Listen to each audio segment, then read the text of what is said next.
Yes, welcome back po mga amigo. Magandang araw po sa lahat. Nandito po tayo sa Torre. Nasa taas po tayo. Yan, gusto ko na po ipakita sa inyo ang kaluwangan na nagawa dito sa aming binabantayan. Ayan mga amigo. Yung dating kalupaan, kala mo desierto. Ngayon, ayan. Green na ang mga damo.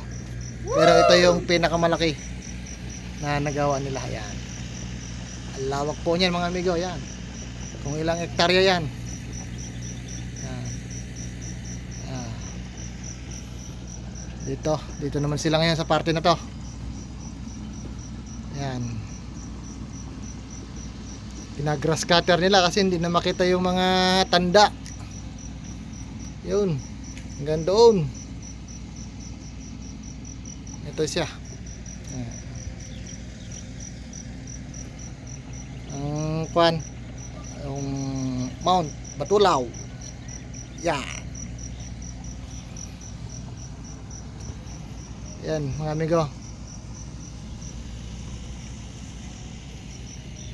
At papakita ko rin sa inyo pag kayong malapit na rin matapos to. Yan.